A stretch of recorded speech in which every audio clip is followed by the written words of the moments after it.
दूसरी शंका कि मैल से पैदा हुई, ये मैल शब्द नहीं है, ये मैर शब्द है, यानी ले लट्टू वाले की जगह रे रथ लग गया।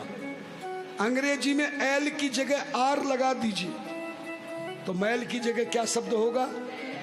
और मैर का अर्थ होता उबटन।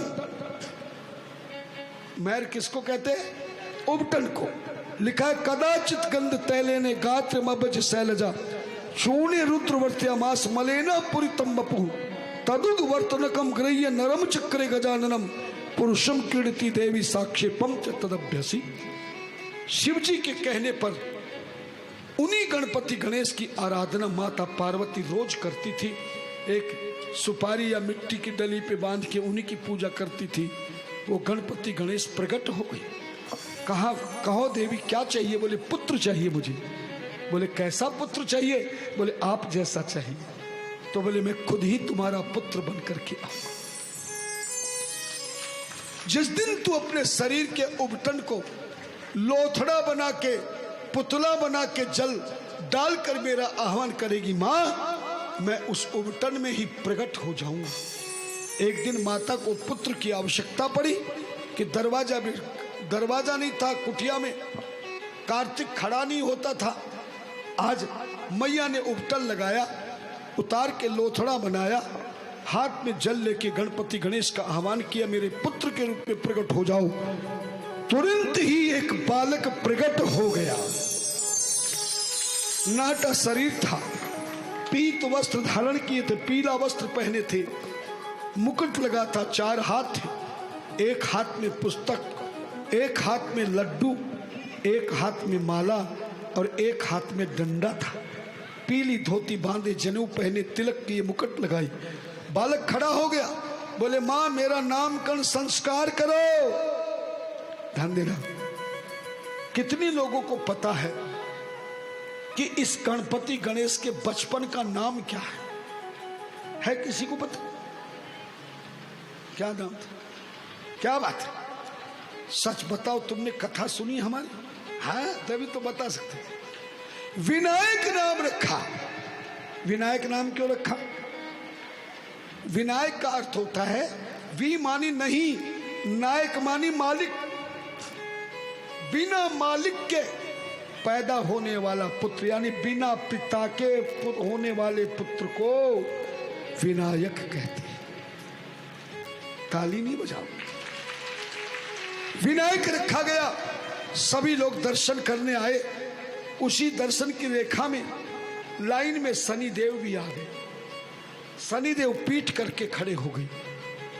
भैया ने कहा, शनिदेव तू पीठ करके क्यों खड़ा है? तो मेरे बेटे के दर्शन करने आए कि अपमान करने आया है?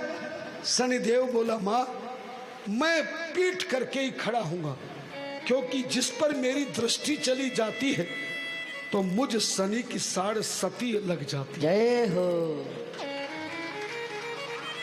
पार्वती ने पूछा, ये शनि की साढ़ सती क्यों लगती है?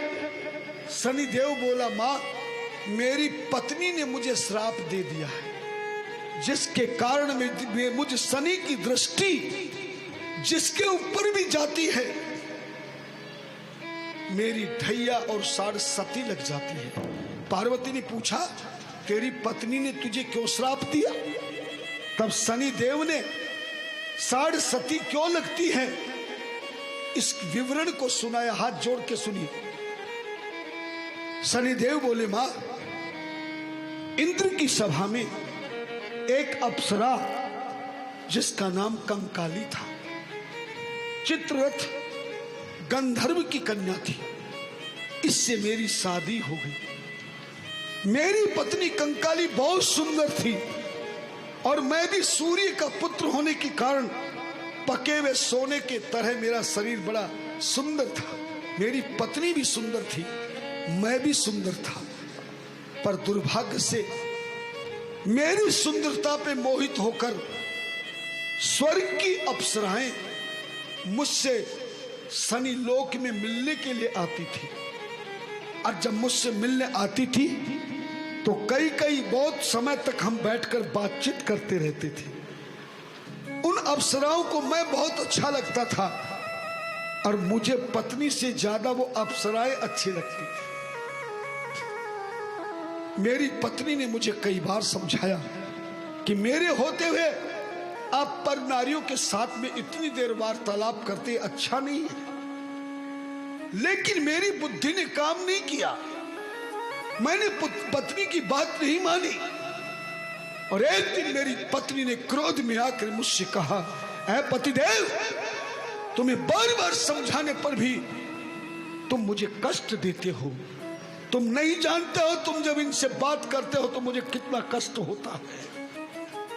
लगता है कि तुम्हें मेरी बात पसंद नहीं है, तो जाओ, मेरा श्राप है, आज के बाद तुम्हारा ये सुंदर शरीर कोयले की तरह काले रंग का हो जाएगा और आज के बाद जिस पर भी तुम्हारी नजर जाएगी तुम्हारी साढ़सती महादशा प्रारंभ हो जाएगी। माता से कहा, मां, उसी दिन से मैं किसी की ओर नहीं देखता हूं।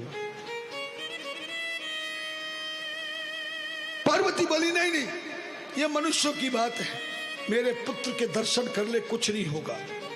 मां पार्वती कहने से जैसे ही शनिदेव ने विनायक पर अपनी दृष्टि डाली, महाराज वो तो श्राप था, तुरंत विनायक का चेहरा काला हो गया, कुरूप हो गया। शनिदेव तो चले गए मगर माता पार्वती बहुत दुखी हो गई। तभी मां पार्वती ने भगवान शिव का ध्यान किया, बेटे को दरवाजे पे भेज दिया कि जा तू द्वार पे बैठ के तैयारी कर, मैं स्नान करके पूजा करके आऊंगी तब अंदर आना। विनायक जी दरवाजे पे पहुंच गए। इधर मैया भगवान शिव से प्रार्थना की, आज मुझसे बहुत बड़ी गलती हो गई, मेरे पुत्र विनायक का शनि ग्रह के दोष के कारण कुरूप हो गया है। हे भोलेनाथ, शनि की दशा से आप ही मुक्त कर सकते हैं। अगर मैंने सच्चे मन से आपकी पूजा की है तो मेरे बेटे को ऐसा सुंदर चेहरा लगा दीजिए, ऐसा सुंदर मुख लगा दीजिए कि त्रिलोकी में सबसे पहले मेरे बेटे के चेहरे की पूजा, चाहे आपको कुछ भी करना पड़े। ऐसा प्रार्थना किसने करी? माता पार्वती। उधर दरवाजे पे विनायक जी खड़े हैं। शंकर भगवान आए, जैसे जाने लगे तो विनायक बेटे ने डंडा लगा दिया दरवाजे के आगे और जोर से बोले, no admission without permission. Shiv ji बोले, तू कौन है? बोले, तू कौन है? बोले, मैं इसका मालिक हूं। बोले, मैं भी मालिक हूं। और इसी बात को लेके बाप बेटे में क्या शुरू हो गया? झगड़ा। और झगड़े में भी रगड़ा, रगड़ा भी रगड़ा। इतना झगड़ा हुआ पर शंकर भगवान जीत नहीं सके। क्यों नहीं जीत सके? क्योंकि जिस बेटे पर माँ के सिर पर माँ का हाथ होता है उसके साथ रघुनाथ होता है। उसकी हार नहीं, हमेशा वो जीतता है ना। राम जी को वनवास हुआ, कौशल्या से विदा लेने आए तो कौशल्या ने पूछा, सच बता, तेरे बाप ने तुझे वन का राज्य दिया है या तेरी माँ ने दिया है? अगर केवल पिता ने कहा है तो पिता से ज्यादा अधिकार माँ का होता है। जो केवल पितु आयुष दीना धनरा, अगर पिता ने आज्ञा दी है तो जा, मेरी आज्ञा है कि तू वनवास में नहीं जाएगा। लेकिन जो पितु मात कहूं बन जाना, तो कानन सत अवध समान। समझ रहे हो ना? अगर माता ने आज्ञा दे दी है तो तेरे लिए जंगल ही 100 अयोध्या जैसा राज्य सुख प्राप्त कर जाए। अंतिम में शिव को क्रोध आ गया, त्रिशूल को आदेश दिया, इस उदंडी बालक की गर्दन को शरीर से अलग कर दो। तुरंत त्रिशूल ने विनायक की गर्दन को शरीर से अलग कर दिया। जैसे अलग हुई, मां मां आवाज आई, पार्वती दौड़कर भागी और दौड़कर जैसे ही पार्वती आई तो क्या देखती है कि मेरा बेटे का धड़ अलग है और सिर अलग है। और उस समय युद्ध में महाराज मां ने अपने बेटी को देखा तो अपनी 9 की 9 शक्तियों को प्रकट कर दिया और पार्वती ने आदेश दे दिया, देवाश्चैव ऋषिश्चैव यक्ष राक्षस तथा अस्मदीयान पराश्चैव संख्यो भक्षत वै हठात। ऐ 9 देवियों, अगर मेरा बेटा एक बाप के हाथों से मारा जा सकता है तो त्रिलोकी में देवता हो, राक्षस हो, मनुष्य हो, ऋषि हो, सबके बेटों के सर काट करके अलग कर दो। जैसे मां क्रोधित हुई, सारे देवता प्रकट हो गए, सबके सब चरणों में गिर गए। शंकर भगवान बोले, देवी तू क्रोध मत कर, मैं तेरे बेटे को अभी जिंदा कर दूंगा। जैसे भगवान शिव ने कहा, मां भगवती शांत हो गई, 9 देवियों को वापस शरीर में प्रवेश कराया। तभी शंकर भगवान ने विष्णु भगवान को आदेश दे दिया, उत्तर श्याम पुनरियात प्रथमम यो मिलेति है तच्चश्री समाद्रत योजनीयम कलेवर। ऐ विष्णु, उत्तर श्याम पुनरियात प्रथमम यो मिलेति है, उत्तर दिशा में जाओ, जो सबसे पहले मिले पशु पक्षी जीव जंतु राक्षस देवता मनुष्य,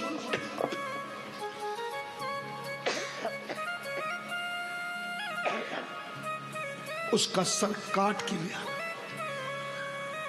भगवान विष्णु तुरंत गए तो सबसे पहले एक हाथी का बच्चा रो रहा था।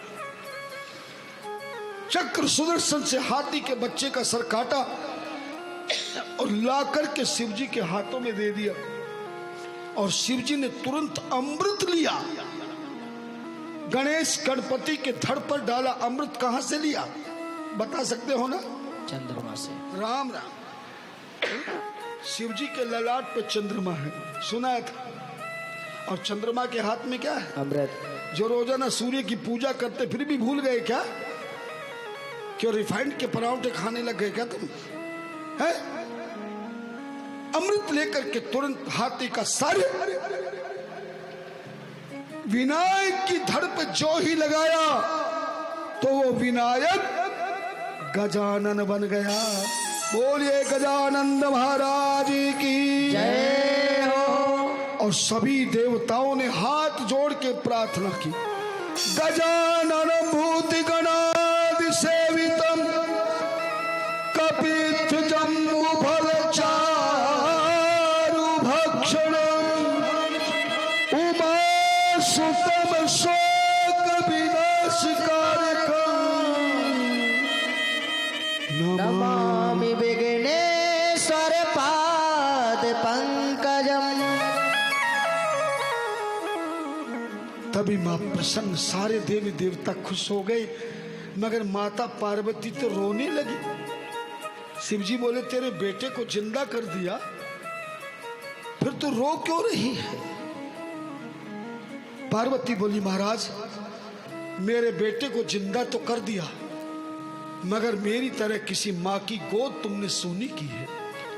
जिस हाथी के बच्चे का सर काट के मंगाया है उसकी भी तो कोई माँ है। एक माँ की गोद खाली हो और मेरी गोद भर जाए, ये मुझे कदापि पसंद नहीं है। अभी हाथी के सर को हटाइए, उसी बचे हाथी के धड़ पे लगाइए प्रभु, मैं बिना बेटे के रह जाऊंगी। भगवान शंकर जोर जोर से हंसने लगे। पार्वती बोली, महाराज आपको हंसी क्यों आ रही है? बोले, देवी सच बता, शनि के प्रकोप से जब तेरे विनायक का सर काला पड़ गया तो तूने मेरा ध्यान करके मुझसे क्या मांगा था? बोले, मैंने तो ये मांगा था कि मेरे बेटे को शनि वाला सर हटाकर ऐसा सर लगा दी जो सर्वप्रथम पूज्यवान बने। शिव जी बोले, वही सिर मैंने लगाया है। महाराज ये हाथी का सर सबसे पहले पूज्य होगा? बोले हाँ। पार्वती बोली महाराज बताइए हाथी वाला सर आपने क्यों लगाया? आप चाहते तो मनुष्य का सर लगा सकते थे, आप चाहते तो देवता का सर लगा सकते थे। ये हाथी कौन है? शिव जी बोले सुनो, इस हाथी की कथा मैं सुनाता हूं। हाथ जोड़ के बैठी, झोली फैलाई। देवी, ये हाथी इंद्र की सभा का ऐरावत हाथी है। देवी, आज प्रातःकाल ही इंद्र ऐरावत हाथी पे बैठकर पृथ्वी की सैर करने के लिए आया है। जैसे वो पृथ्वी पे उतरा, इंद्र जैसे ही उतरा तो सामने से दुर्वासा ऋषि आ रहे थे। इंद्र ने उतर करके ऋषि दुर्वासा को प्रणाम किया, हाथी ने भी प्रणाम किया। संत का स्वभाव है, जब कोई प्रणाम करता है तो या तो आशीर्वाद हाथ से देता है, या दंड से देता है, या अपने गले की फूलों की माला पहना देता है, या फूल का प्रसाद देता है। दुर्वासा ऋषि के गले में पारिजात पुष्पों की माला थी। इंद्र से प्रसन्न होकर ऋषि दुर्वासा ने अपने गले की फूलों की माला इंद्र के गले में आशीर्वाद के रूप में पहना दी। परंतु इंद्र को पता नहीं था किसी संत के द्वारा अपने आशीर्वाद के रूप में अपने चरणों में चढ़े हुए फूल, अपने गले में पहनी हुई माला, अगर कोई संत किसी को आशीर्वाद में पहना दे तो उस निर्माल्य प्रसाद का क्या प्रयोग करना चाहिए, ये पता नहीं था। किसको? इंद्र को। और तुम्हें पता है क्या? नहीं पता है ना, बताऊंगा। अज्ञानतावश इंद्र ने ऋषि की माला जो पहनाई थी उसको अपने गले में से निकालकर हाथी के गर्दन पे डाल दी। हाथी का स्वभाव है, अचानक उसकी गर्दन पे कोई वस्तु आती है तो हाथी क्या करता है? सूंड से उठा के पांव में डालता है, कुचल देता है। माला को भी कुचल दिया हाथी ने। ऋषि दुर्वासा ने देखा मेरे आशीर्वाद का इतना घोर अपमान, श्राप दे दिया। जाओ इंद्र, तेरा राज्य राक्षस छीन लेंगे मूर्ख। और ए हाथी, आज तूने गर्दन से उठाकर मेरी माला को अपमानित किया है, अब तू इंद्र लोक जाने लायक नहीं है। जाओ, आज तेरा जन्म पृथ्वी में साधारण हाथी के रूप में होगा, और जैसे तेरा जन्म होगा, जन्म होते ही तेरी गर्दन धड़ से अलग हो जाएगी। जैसे दुर्वासा ने श्राप दिया, राजा इंद्र हाथी ऋषि दुर्वासा के चरणों में प्रणाम करके क्षमा मांगने लगे, रोने लगे। तब दया करते हुए ऋषि दुर्वासा ने इंद्र से कहा, श्राप के कारण तेरा राज्य तो छीना जाएगा, पर जा मैं तुझे वरदान देता हूं, जब जब भी तेरा इंद्रलोक छीना जाएगा, हम जैसे संत परमात्मा से प्रार्थना करेंगे, वो अवतार लेकर राक्षसों का संहार करेंगे, तेरा राज्य तुझे दिलाएंगे। हाथी बोला महाराज मेरा भी कल्याण कीजिए, मैं इंद्रलोक के बिना नहीं रह सकता। तब दुर्वासा ऋषि ने कहा जाओ, चूंकि एक संत की गले की माला तेरे गले को छुई गई है, जैसे पारसमणि भूल से भी खराब से खराब सोने को छू जाए तो वो भी सोना बन जाता है, ऐसे ही मेरे गले से स्पर्श वाली माला, तेरा ये शरीर जब हाथी का जन्म लेगा तो शरीर के ऊपर वाला चेहरा तेरा अजर अमर हो गया है।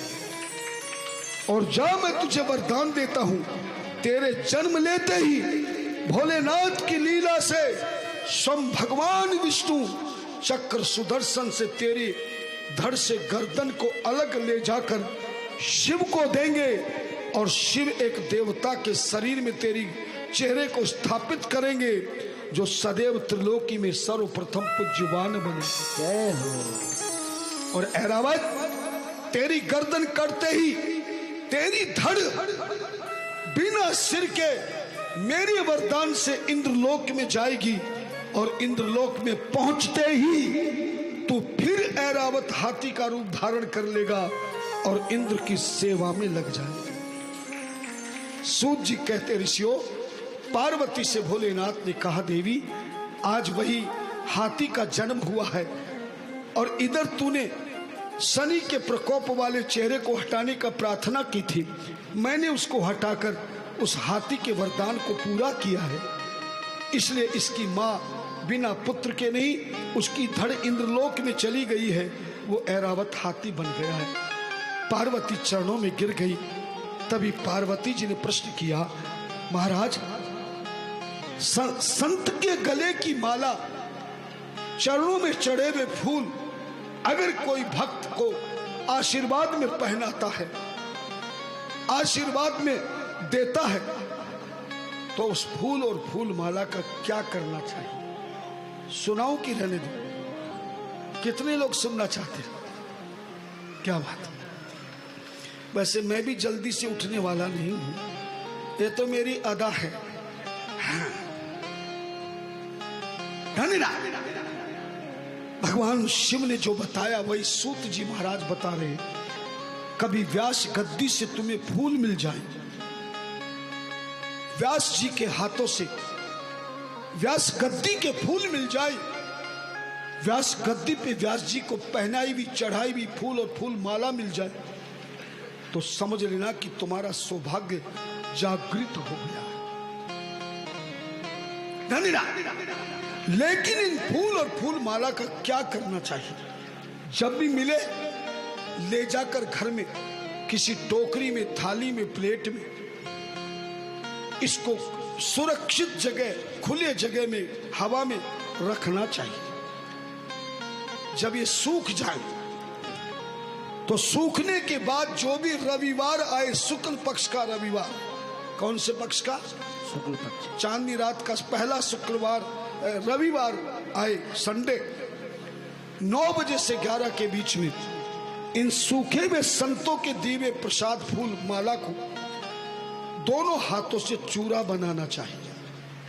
कहते संत के दिए प्रसाद फूल फूल माला को जब दोनों हाथों से कोई फूलों का चूरा बनाता है तो उसके हाथ की अनिष्ट रेखा श्रेष्ठ बन जाती है और श्रेष्ठ रेखा सर्वश्रेष्ठ बन जाती है। जब चूरा बनाकर आधा चूरा एक कटोरी में रख करके घर के मंदिर में गणेश गौरा जी के सामने रखना चाहिए।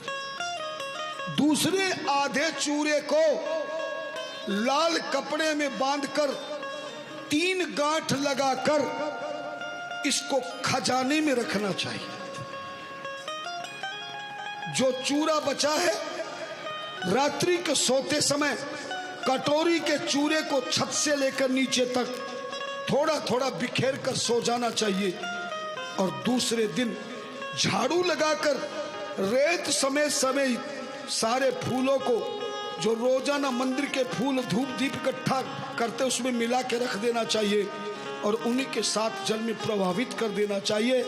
जिसके खजाने में ये चूरा लाल कपड़े में बांध के रखा जाएगा उसके घर में धन लक्ष्मी सुख सम्मति धन धान्य की वृद्धि होगी, कलेश दुख दरिद्र दूर हो जाएगा और सारे फूल सारे घर का वास्तु दोष देव दोष ऋषि दोष समाप्त कर देंगे।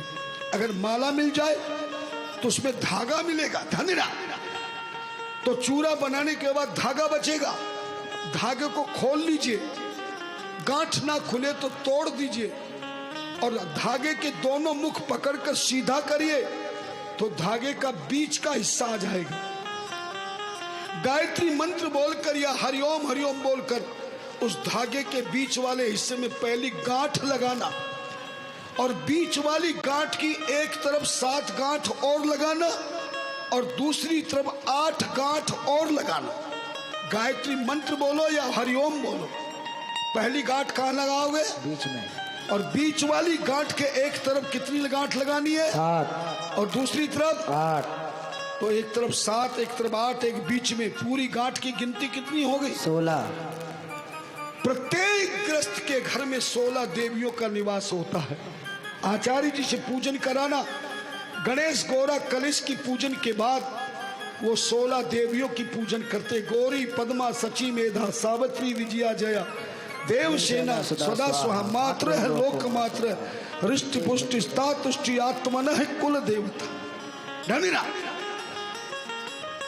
ये 16 गांठ 16 देवियों का है। इसको पीले रंग में या हल्दी में रंग लेना और अपने घर के दरवाजे के अंदर की ओर, बाहर नहीं, अपने दरवाजे के अंदर इस 16 गांठ वाले धागे को किसी चौखट में, खूंटी में, कील में, जहां भी जगह मिले, इसको लपेट करके पूरा धागा लपेट देना और आखिर में 3 गांठ लगा देना। जिसके घर में निर्माल्य माला का ये 16 गांठ वाला धागा बंध जाएगा, उस घर में सदा सुख, संपत्ति, धन धान्य, ऐश्वर्य, कीर्ति का समुद्र बन जाएगा। आनंद ही आनंद प्राप्त होगा और भोलेनाथ की सदा कृपा बनी। ध्यान देना, कभी कभी हमारे पास शिकायत आती, महाराज हमारे पास तो बहुत सारी मालाएं हो गई, बहुत फूल मिल गए, किसी किसी को खूब मिलता है मगर किसी किसी को एक भी फूल नहीं मिलता है ना। अगर किसी को ज्यादा मिल जाए तो अपने रिश्तेदारों को पुतली बना बना करके देना, पड़ोसियों को पुतली बना बना के देना, तो आपके जीवन का आनंद ही आनंद प्राप्त होगा। इस तरह गणेश जी